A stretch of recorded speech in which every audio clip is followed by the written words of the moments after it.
ဒီနေ့ဗီဒီယိုမှာ Viber login code မကြတဲ့ပြဿနာကိုဘယ်လိုဖြေရှင်းရမလဲဖြေရှင်းတဲ့နည်းလမ်းလေးကိုပြောပြပေးသွားပါမယ် Viber code မကြတဲ့ပြဿနာဟာမြန်မာနိုင်ငံကအသုံးပြုတဲ့သူတော်တော်များများကြုံတွေ့နေရတဲ့ခက်ခဲတစ်ခုပါဒီအကြောင်းအရာကိုအခုဗီဒီယိုမှာအသေးစိတ်ပြောပြပေးသွားပါမယ် Viber code မကြရတဲ့အဓိကအကြောင်းရင်းတွေကနည်းပညာပိုင်းဆိုင်ရာရောဒီ operator ပိုင်းဆိုင်ရာပါအချက်လက်မျိုးမျိုးကြောင့်ဖြစ်နိုင်ပါတယ်အဖြစ်များဆုံးအချက်တွေက operator ဆိုင်ရာခက်ခဲတွေပါဒါကလည်းမြန်မာနိုင်ငံမှာအဖြစ်များဆုံးပါ Viber ကပို့လိုက်တဲ့ code ရဲ့ SNF ဟာနိုင်ငံတကာ SNF gateway တွေကနေတစ်စီလာတာဖြစ်ပါတယ်တခါတလေဖုန်း operator တွေရဲ့နိုင်ငံတကာ SNF လက်ခံတဲ့စနစ်ကအလုပ်မလုပ်တာဒါမှမဟုတ်ဒီပိတ်ထားတာမျိုးပြီးတော့ဖုန်းလိုင်းမကောင်းလို့ SNF လက်ခံနိုင်တဲ့ line ရဲ့စီကနေအားနည်းနေတာကြောင့်ကုန်မရောက်တာမျိုးနောက်ပြီးတော့ကုန်မကြလို့ဆိုပြီးတော့ Viber မှာ resign ကိုခဏခဏနှိပ်တာဒါမှမဟုတ်တော့ get code ကိုခဏခဏမှားပြီးနှိပ်မိရင်ဒီ Viber ကဒီဖုန်းနံပါတ်ကို spam လို့သတ်မှတ်ပြီးတော့24နာရီအထိကုတ်ပို့တာကိုခေတ္တရပ်ဆိုင်ထားတတ်ပါတယ်ဒါဆိုရင်ကုတ်ကြအောင်လုပ်ရမလဲလုပ်တဲ့နည်းလေးကိုဆက်ပြီးတော့ပြောပြပေးသွားပါမယ်အရင်ဦးဆုံးလုပ်ရမှာက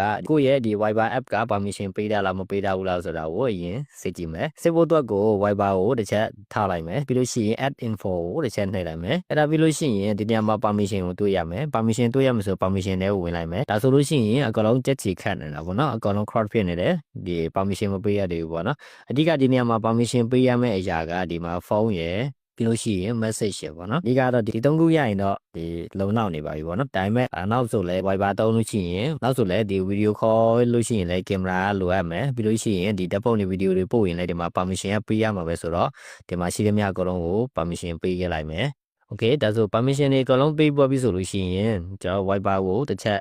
ဒီစမ်းဖွင့်ကြည့်ပေါ့နော် Viber မဖွင့်ခင် VPN ချိန်ထားတယ်ဆိုလို့ရှိရင် VPN ကိုပိတ်ပေးပါပြီးလို့ရှိရင်မှာ Wi-Fi ဖြစ်နေတယ်ဆိုလို့ရှိရင် Wi-Fi ကိုပိတ်လိုက်ဒီ mobile data နဲ့တွားမယ်နော် okay ဒါဆို Viber ကိုဖွင့်ဖို့အတွက်ကိုဒီမှာ Viber တွေဝင်ပြီးတော့ start now နိုင်မယ်အလောင်း order time ပေါ့နော်ဒါဆိုလို့ရှိရင်ကိုယ့်ရဲ့ဖုန်းနံပါတ်ကိုရိုက်ထိုက်ပြီးဆိုလို့ရှိရင် continue နဲ့နှိပ်လိုက်မယ်ဒါဆိုရင်သူက reply your number ဆိုပြီးတော့ပြနေမယ်ခဏစောင့်မယ်နော်ဒါဆိုလို့ရှိရင်ကောက်မကြလာဘူးเนาะကောက်မကြလာဘူးဆိုရင် activate with call ကိုနှိပ်လိုက်မယ်ဒါနဲ့များပို့ပြီးတော့ကောက်မြကြလာမလားပေါ့နော်ဒါဆိုစမ်းကြည့်မယ် get code ကိုနှိပ်မယ်ဒီနေရာမှာလည်းဒီကောက်ကမကြဘူးဖုန်းကလည်းမခေါ်ဘူးပေါ့နော်တခုအကြံပေးချင်တာကကောက်ပြန်ဆုံးရတဲ့ဒီလန်ပေါ့နော်ကောက်အမြတ်ဆုံးကြကျင်ရင်လူသုံးနေတဲ့ည7:00နာရီနောက်ပိုင်းဒါမှမဟုတ်ဒီမနက်စောစော9:00နာရီလောက်မှာစမ်းပြီးတော့အကောက်ဖွင့်ကြည့်ပေါ့နော်အဲ့ဒီချိန်တွေမှာဆိုလို့ရှိရင်ဒီ same gateway တွေကပွင့်နေတယ်လို့ကောက်ပူကြတယ်လို့ရတယ်အကယ်လို့ဒီအချက်လက်တွေအကုန်လုံးလှုပ်ပြီး